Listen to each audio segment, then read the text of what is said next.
Most commonly, when an American president is sworn in, they spend that evening in adulation. They go and shake a bunch of hands in the crowd. Then they go to a whole series of balls and big parties and all that kind of stuff. And then the next day they'll start getting into it. Trump is not conventional, and he went almost immediately back to the office after the inauguration. And started taking lots of actions. And so he's going to have an immediate impact on stuff. And then equally quick, Putin was able to respond to some of the things that Trump had said. And so we are off and running.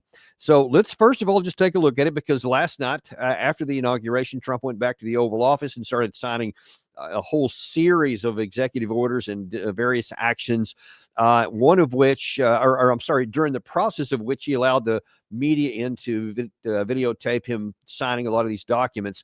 And one of the questions at one point came up to, which was one of the big questions that we had, obviously, is about what Trump is going to do regarding the Russia-Ukraine war. Now, he had campaigned hard on ending the war. It had been one of the primary topics of discussion ever since he was elected. And then at the inaugural address, he literally never mentioned the word Ukraine or Russia one single time. So after he got through with the inauguration and in his Oval Office, one of the first questions they asked about was, what are you going to do about Russia-Ukraine? How long do you think it would take to end that conflict? I have to speak to President Putin. We're going to have to find out. He can't be thrilled. He's not doing so well. I mean, he's grinding it out, but most people thought that war would have been over in about 1 week. And now you're into 3 years, right? So he can't be thrilled. It's not making him look very good. Now, eventually, I mean, it's a big machine, so things will happen. But I think he'd be very well off to end that war. We have numbers that almost 1 million Russian soldiers have been killed. About 700,000 Ukrainian soldiers are killed. Russia's bigger. They have more soldiers to lose. But that's no way to run a country.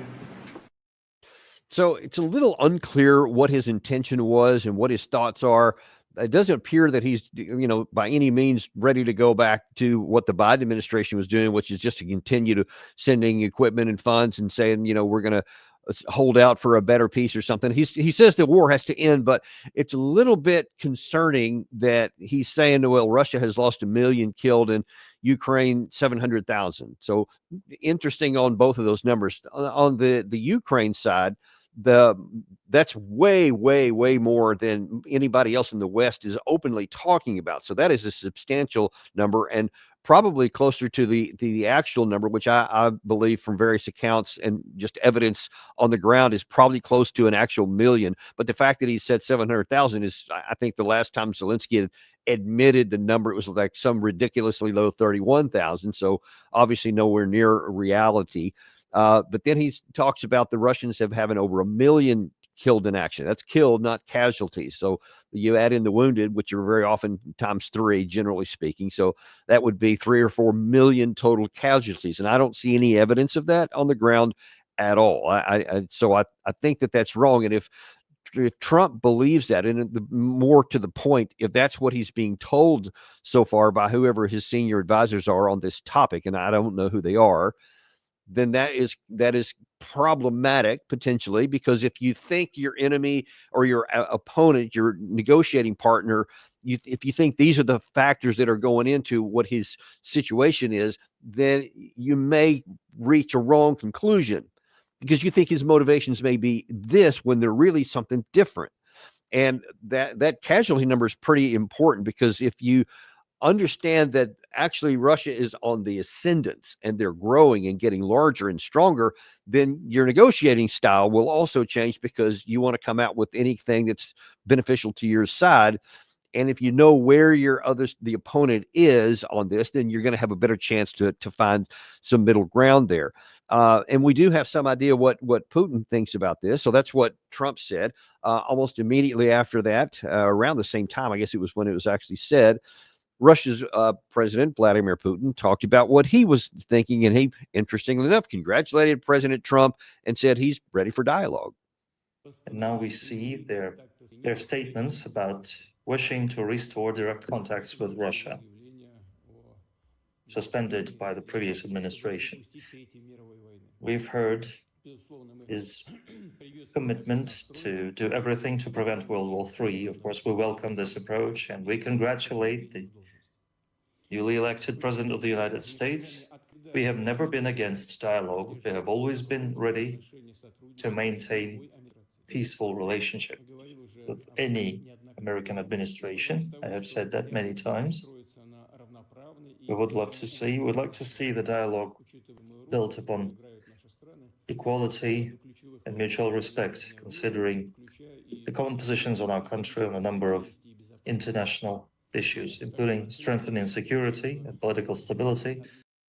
So it's interesting there and useful and causing some optimism when he says, yes, we're ready for dialogue. We were never against it. We were always willing to do it. And, the truth is, as we talked about many times here, ever since we've had this channel, that the outgoing administration of the Biden side just shut off conversation. They wouldn't talk. I mean, you saw even Anthony Blinken wouldn't talk to his counterpart, Sergei Lavrov, and certainly Biden never did after the war began in February 2022. I guess the only time during his administration he did was in June 2021, and that apparently didn't go well. So now here comes Trump in, and he's ready to say, hey, let's have a dialogue. They're both saying we want to avoid World War III. That's a really good place to start from. That means that both sides are aware that if things go sideways, that's not an outlandish possibility. It would be a catastrophic outcome, but it is possible. And as long as both sides understand that if things don't go well, that's a possibility, that's a good sign, because that means both of them are willing to do whatever it takes to make sure we don't get to there. Obviously, in any kind of negotiation, each side is also going to want to get the best outcome for its side that you can. It was important also that Russia there said, look, we're looking for equality and mutual respect. So they're not looking to lord it over anybody. They're not looking to say, hey, we're just going to dominate this deal. Because and I'll actually show later in this episode here graphically why the Russians are on the ascendancy and certainly are. The balance of power is, way out of whack on the Russian side. So they could come in and play a heavy hand, and they have the wherewithal to back it up. But so far, he's coming and saying, hey, we're willing to be reasonable, and we're willing to have a negotiated system based on mutual respect and equality. So at least so far from the Putin side, he's coming in and saying, we would like to find some version of a win-win. We're good with that. We don't want to make you look bad. We're certainly not going to look bad. Trump, for his part, even his conversations there about how much casualties the Russian side has suffered, according to his view, he still says, well, he's grinding it out. So he still, even then, acknowledges that the balance of power is on the Russian side. But then Putin went a little bit further, I think, to try to lay the foundation from his perspective, how these negotiations probably ought to go, when he talked about some of the fundamentals and the core reasons why he fought in the first place. We're also open for dialogue with the new US administration on the Ukrainian conflict. The most important thing here is to eliminate the fundamental reason for the conflict. That's the most important. And as for settling the situation itself, its goal should be not a brief ceasefire, not just getting some time to regroup and rearm and carry on the conflict, but long-term peace based on respect to lawful interests of all people and nationalities living in the region. And of course, we're going to fight for the interests of Russia and its people. This is actually the goal and point of the special military operation. Okay, so let's take that couple of those parts there in particular, look at them a little bit more interesting. So first, he said we're not looking for a ceasefire, because he said in that case it would just give everybody a chance to rearm and regroup, and then the fighting will continue on.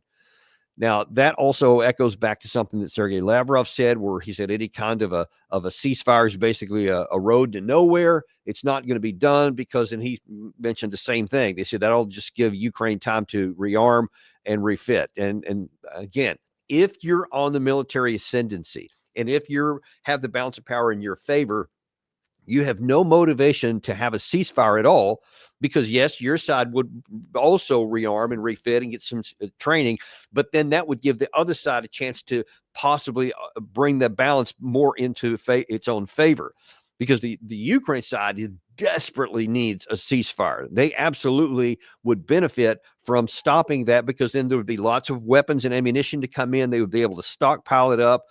It's very, very difficult to get it to the front line as it is, because it's being interdicted at so many points within Ukraine at a much higher rate than the Ukraine side through its long-range drones and a couple of missiles that it gets through is doing to the Russian side. Plus, they're so much bigger, it's just not going to make any difference on that. But if all of a sudden there were no Russian missiles coming in and they could freely get information and weapons and ammunition and other logistics to the front, that would benefit them much more so, giving their troops a chance to rest.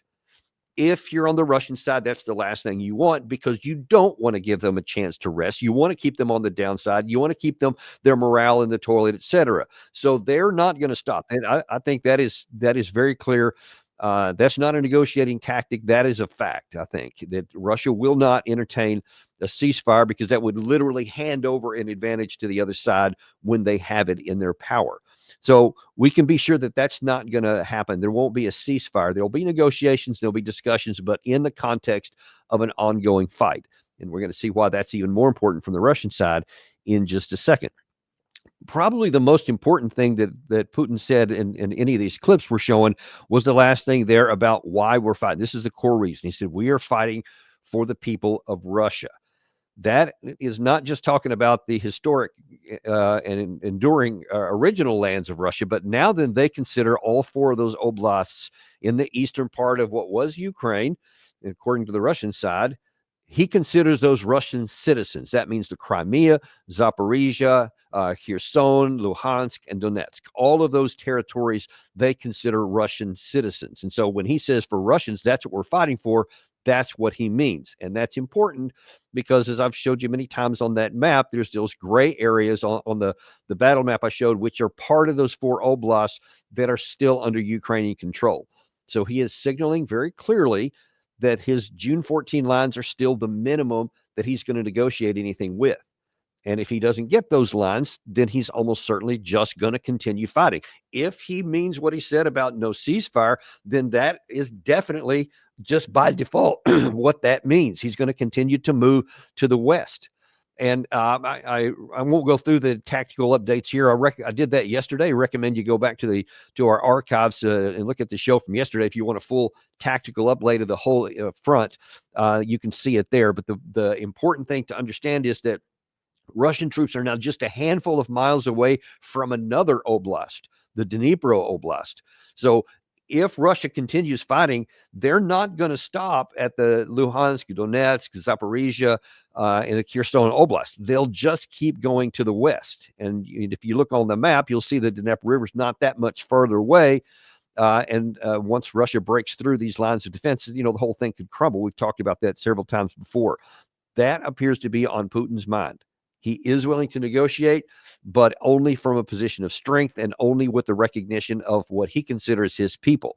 Now, there's some other things that may also mean. Is it not just those oblasts there, but there are quite a number. If you look at the demographic map of Ukraine, you'll see that there are a bunch of other places where there are a lot of ethnic Russians. One of the key places is the city of Odessa in the south, and in Kharkiv city in the north. All those are have a lot of very high percentage of Russian people. And if Putin is basically saying that they're Russian citizens, they're Russian people as well, whether citizens or not, but they're Russians, then that may also imply that he will want to continue going to the west anyway. And now we don't know. All we know is what he said on the June 15th lines. What we don't know for sure yet, because they have not said anything recently since Trump has been elected, Russia has not said what their entry-level negotiating positions are. They have implied the June 15th was the last one they have said, but frankly, we don't know. It could be that when Trump's team gets in there, that they say, no, it's the Dnieper River, and we're going to go all the way to Kharkiv city and to take Odessa. We don't know that. But it's being implied that that could be what he has in mind based on his comments there, because that's what he said we're fighting for. That's why we went in. We want security on our western flank. and that could be a rather unpleasant situation for Trump. But for Trump's position as well, even though he didn't say anything about Ukraine during his inaugural address, he did leave some signals here that could very well apply to that situation. He was talking about what his primary goals are for his administration, which is to make the U.S. Armed Forces very strong again. But listen to his definition of what success looks like from his perspective. Like in 2017, we will again build the strongest military the world has ever seen. We will measure our success not only by the battles we win, but also by the wars that we end, and perhaps most importantly, the wars we never get into. So the last part of that, the wars we never get into, it harkens back to what he has said previously and what Putin said in that clip I showed you a second ago, that they don't want to get into World War III. Trump does not, under any circumstances, want to get into a war with Russia. That's obviously a good thing, but that's how Trump defines success, avoiding unnecessary wars, especially with a nuclear power. But the thing he said before that, too, is maybe the more important thing that folks in Kiev might want to pay a little more attention to, and that was, he said, success is the wars we end and the ones we get out of. Okay, so we're not actually fighting a war anywhere. So the most likely scenario for what he had in mind when he said that was Ukraine. It could also apply to Israel, with some of the support that we've been giving them, and the fact that we enable the wars that they had been fighting since October of 2023. We'll talk about that separately, but I think the most important target there was the Ukraine side. So he wants to, again, clearly signal something he said many times. He wants to end that war. So if you're Zelensky, or if you're a lot of these Western European leaders who have just been all in supporting Biden and all of his, the way he's been talking about throughout the 3 years, we're going to, continue to provide as much support as it takes for as long as it takes, and all that kind of stuff. If you're of that mentality, if that's what you've been, but now then you see, there's a new sheriff in town for the United States, and Trump has come in, he said this, you've seen what Putin has said. So you see the two big gorillas in the room that have been talking. You should say, all right, let's read the room here. And Biden's not here anymore. And all of that stuff the last 3 years, that ain't going to fly anymore. So let's start adapting to the new reality. That's what should be happening. But it doesn't seem to be happening. First, let's go to Kiev and see how Volodymyr Zelensky is responding to all this. І зараз для цього є хороший шанс. Інаугурація нового президента Сполучених Штатів Дональда Трампа. Він сильна людина. Я бажаю успіху президенту Трампу, всій Америці. Українці готові працювати разом з американцями, щоб досягти миру, справжнього миру. Це шанс, яким потрібно скористатись. Слава Україні! Okay, when he says we want to have a just peace, his definition is a little different than the one from Vladimir Putin may be. And he has many times, and we've shown it so many times on our channel, where he's thinking a just peace means we get in NATO, we have security guarantees from the West and from the United States, and yeah, we'll have to temporarily give up some of our territory, but we'll get that back through diplomacy. That's been his statement as recently as a month ago. Well, it's not, again, Biden's not behind you anymore. And you got to read the room. And there were, according to Ukrainian media reports, Zelensky tried desperately to get invited to the inauguration. He wanted to be in that room. And 3 times he was told, no, you're not coming.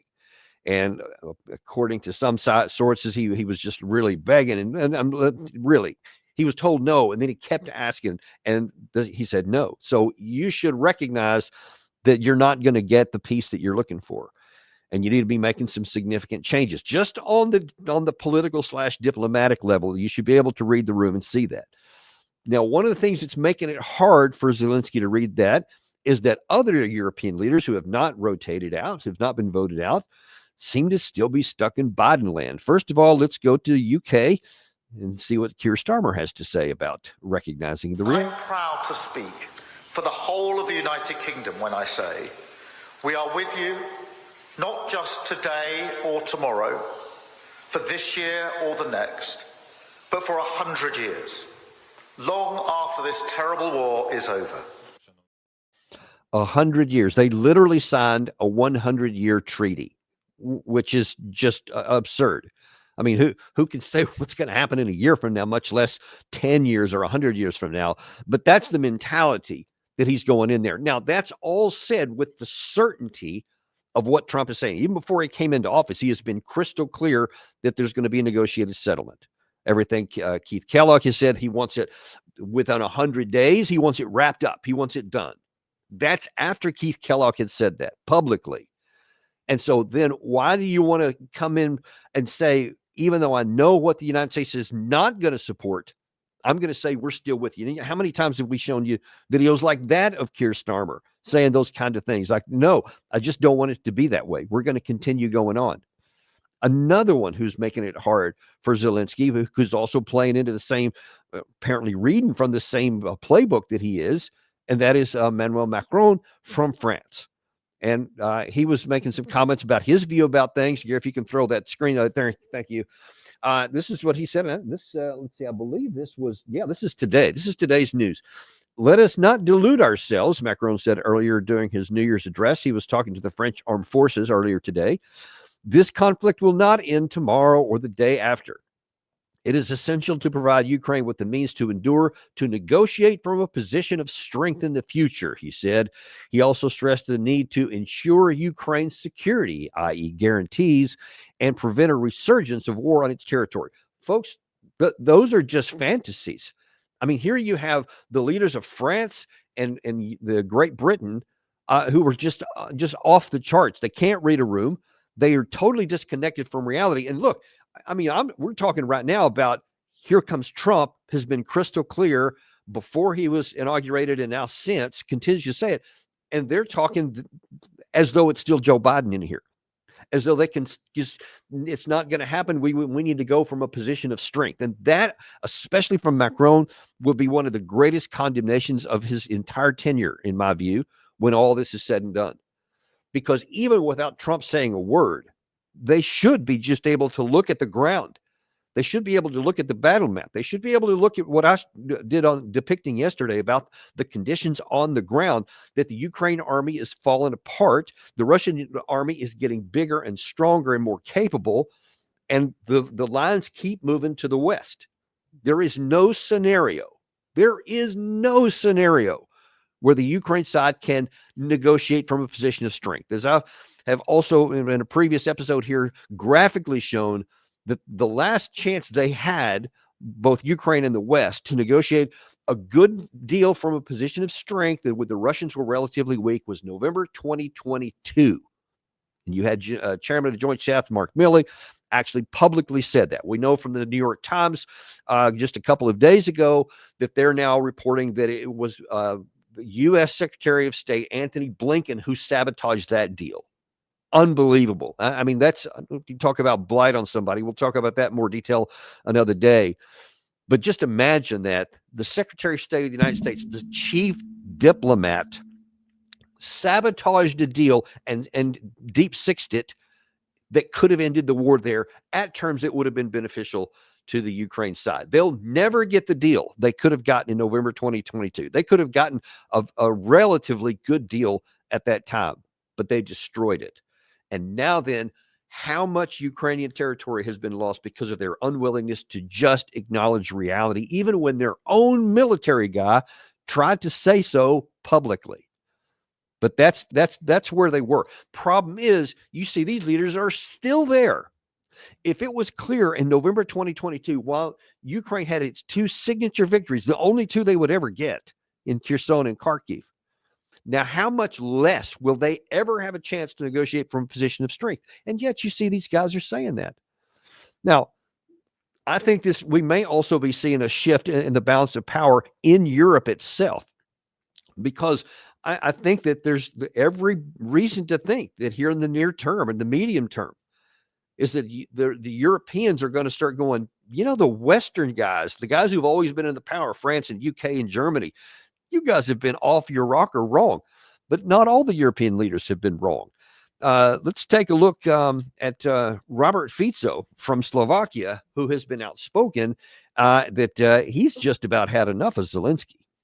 Nie som na to, aby som išiel po ruke prezidentovi Zelenskému. A priznám sa, že už niekedy mám plné zuby. Chodí po tej Európe, len žobre a vydiera, ostatných pýta peniaze. Jednoducho toto musí skončiť. Skúste trošku myslieť aj na túto krajinu. Nie iba na svoje úzkoprosé politické cieľ. Čo budeme robiť pre Boha, keď ten plyn nebude? Vy si myslíte, že Nemci nám pošlú plyn, keď oni budú mať málo? Nepošlú nám nič. Nič nám nepošlú. So he has just basically, obviously, he's definitely for the end to the war, but he is putting his political life on the line. He knows if you don't know much about the Slovak internal dynamics, he's facing a really hard battle with the opposition forces in his country who want to turn a strong turn back to the West and to the European Union. But he has been saying, hey, look, I don't care what the European Union is saying. We got to end this thing. And I want his argument there. And that clip I just showed was about the fact that unlike how it had been through the first of the war, that the Ukraine side had cut off the gas that had been coming from Russia at a much lower rate. Now then they have to get it elsewhere at a much higher rate. And so he says that negatively impacts our economy. He wants to have business with both. Ironically, some of the same dynamics are at play here inside Slovakia as that were in Ukraine in 2014, where you had a strong pro-Western view and a strong pro-Russian view, and the battle between the two ended up turning, in that case, into a so-called color revolution, a coup if you're in the Russian side. But he's willing to risk that because he doesn't want to choose one side or the other. He wants to do what's going to benefit his country the most.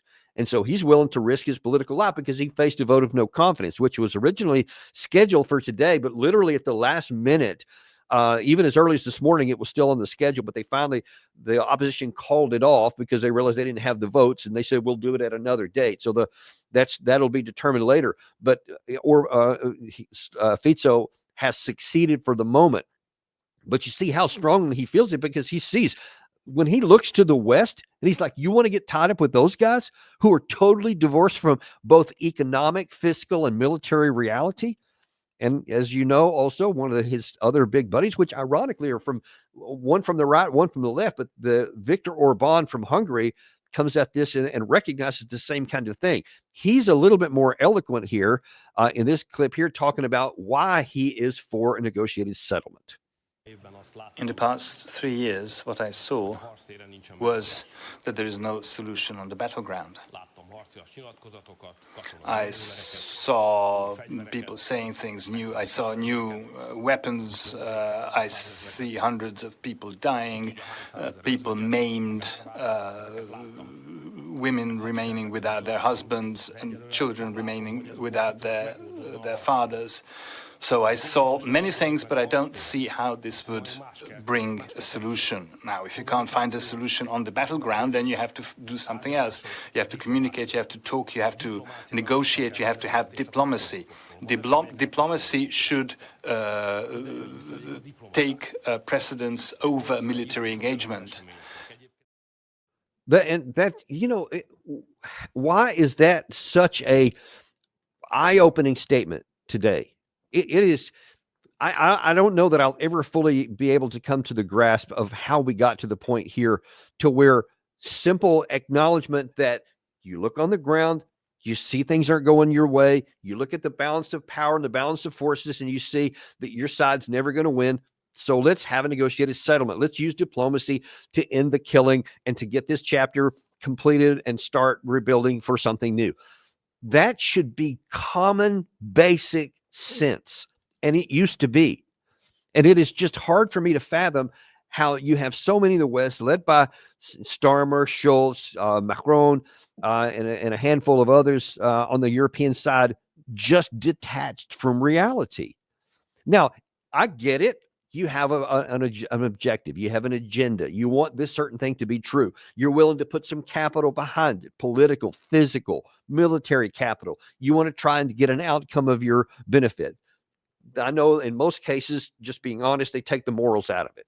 I know we all like to say every side always talks about how it's doing the moral thing or whatever, but at the heart of it, state relationships are based on hard power. What you can do, what you can't do, what you want to do, what you're prohibited from doing.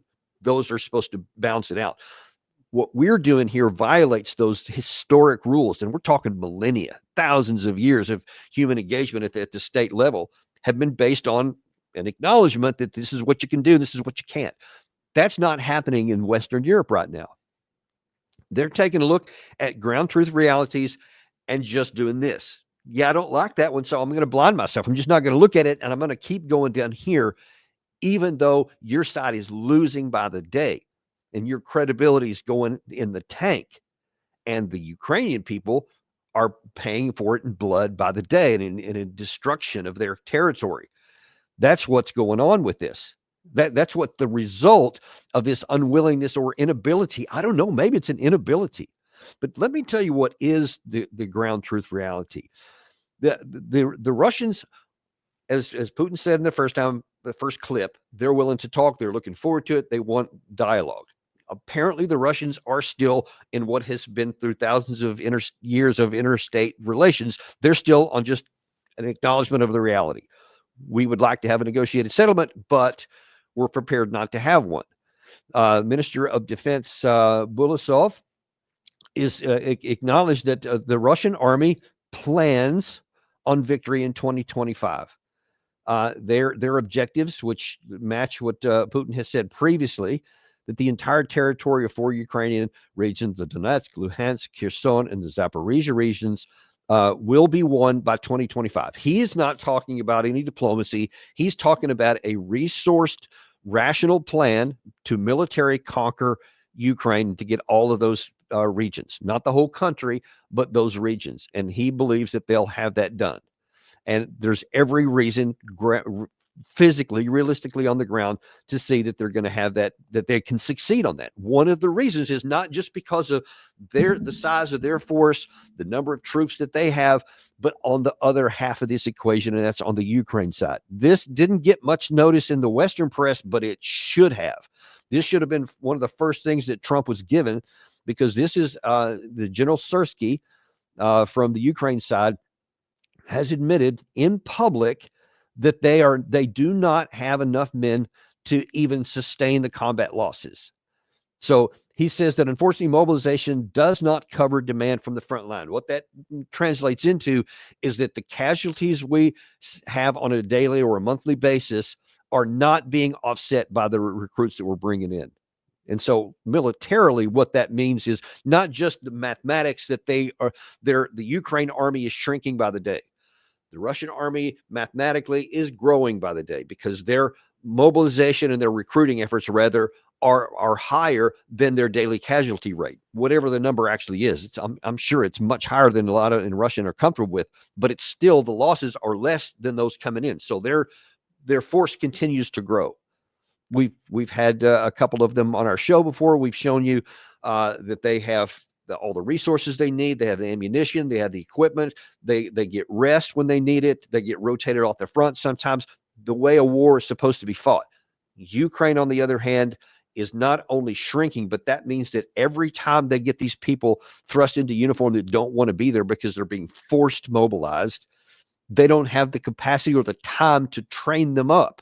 And so they just shuttle them straight to the front with no training. So whatever kind of experience people keep getting, it keeps dropping because the leaders keep getting killed. And then they just get thrown more and more people in here who can pull the trigger on a rifle and maybe guide a drone, but that's about the extent of it. They don't know how to conduct a maneuver, even defensive maneuver, which you have to do to launch local counterattacks when an offensive force is pushing into you. You've got to be able to maneuver to hit it into flank, and that's a complicated operation. Ukraine has almost lost that ability. And then you have cases like this recent one here where the commander of a Ukrainian brigade that was trained in France, we talked about that 2 or 3 weeks ago, has actually been arrested. This colonel from the Ukrainian army was a veteran combat commander, best known for taking over a troubled brigade in 2023 and turning it into an effective fighting outfit. and then was selected for assignment as a senior officer of the 155th Separate Brigade.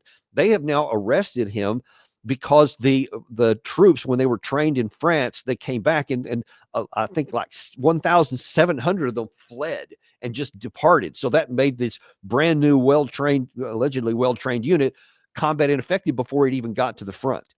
And listen, they need to pay attention to this on the Ukraine side and certainly on the Western European and in Washington. You have a guy here who had proven himself successful in combat. And then you gave him these people and took him out of the country so that they would be safe to train them up. But when they came back, the people have such low morale, and they do recognize the reality on the ground. They knew that it would be basically suicide to come back and fight, and they would choose to rather flee and leave their own compatriots behind and leave those soldiers who didn't leave hanging out in the wind to fight an ineffective force to try to go into a Russian buzzsaw.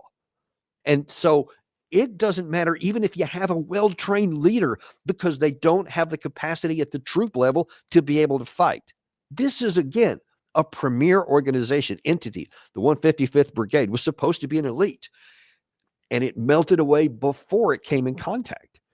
And then when you look along the current lines with, you're talking about the Kursk region, the Kharkiv battlefront lines, the Kupiansk area, Touretsk, Chasiv Yar, all of which are just barely about, especially the last two are, Touretsk actually has effectively already been lost. Chasiv Yar is hanging by a thread. The Pokrovsk area keeps getting cut lower. The troops are now within visual range of the outskirts of the city. For the Russians, they're moving in the southern side to even capture more of that. There's a number of cauldrons, which the Ukrainian side is at risk of getting cut off in a number of different areas, and they don't have the number of troops. Other than that, wow, it's a toss-up. You see what I'm saying? There is no fundamental reason why. This is not an emotional issue. It's not an opinion. It's the fundamentals and math show that Ukraine can't win. And so now that here, to get back to the start of this, when you have Trump coming in, he's going to have to recognize one other thing here. Russia doesn't need a negotiated settlement. They can continue to win. And as a German general, I believe it was a former general, also revealed in public, he raised an alarm that said, hey, not only is Russia not losing more men than they're bringing in, they're actually building up their forces beyond the requirements. We see that the Russian armed forces are not just able to compensate for their enormous personnel losses on their own, but they are successfully rearming. The general said that the Russian military was acquiring more tanks, more ammunition, more missiles, more drones. Production is growing. The supplies in the depots are growing, he said, because he went on to warn that in the future, 5 to 8 years from now, that the Russians may be in a position militarily on the operational level to actually attack into NATO. Now, whether that would happen or not, I have serious doubts for very practical reasons. But they are building up for that case, because from the Russian side, they see that these kinds of comments and that they see all this increase in national defense spending for a lot of these European states. They are also saying, well, we have to do this. So you see, they're already thinking beyond the end of this war, both sides, Europe and Russia, about a potential war. So Trump has to come to the condition that, hey, do I really want to try to drag this out? Do I really want to try to press for some kind of a good outcome that, rationally speaking, isn't going to be there? And maybe Ukraine doesn't have a negotiated settlement along even close to the June 15 line, but up to the Dnieper River. Because I'm just telling you categorically, it's almost certain, nothing's ever guaranteed in warfare, but it's extremely likely that if the negotiations drag out, that the Russians will simply just continue their operations without pause until they get to the Dnieper River. And then that would mean the loss of Odessa. That would mean the loss of Kharkiv city. And then it would be putting Kiev literally at risk. And then probably they're going to get an issue of surrender, terms of surrender, or the Russians would just probably keep going. There's just almost nothing that can be done to stop them short of declaring war against Russia and sending Western troops in, which, although that would be foolish to do for so many reasons, and it still wouldn't successfully stop the Russians. All it would do is expand the war into World War III, which both Trump and Putin say they want to avoid. Ergo, the most likely course is that Trump negotiate some kind of a deal quickly to get this off the table before it's lost. That's what the rational thing to do would be. You see Fico, you see Orban recognize this. Others are starting to. And Trump is definitely no Keir Starmer or Emmanuel Macron or Olaf Scholz, and definitely not a Joe Biden. So we'll see what happens with that. But that's the reality, folks, of where we are and what is facing the Trump administration when it comes in. It is not going to be easy. The outcome will be ugly, guaranteed. There's no pretty way to do this because we didn't do Istanbul in April 2022. We didn't do November 2022 when we had the best chance. So now then the only thing we're left with is an ugly outcome, but that's better than a catastrophic one. That's your options right now. A bad outcome, an ugly one, or a catastrophic one where the Ukraine flat out loses the war. That is very much a real possibility here. We'll see how President Trump chooses to handle this.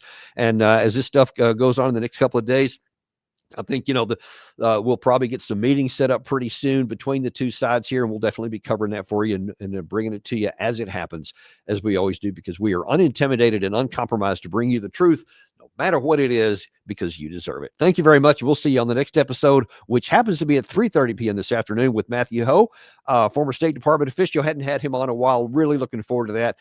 He's going to have some great insights to discuss on some of this stuff as well. Thanks, and we'll see you then on Daniel Davis Deep Dive.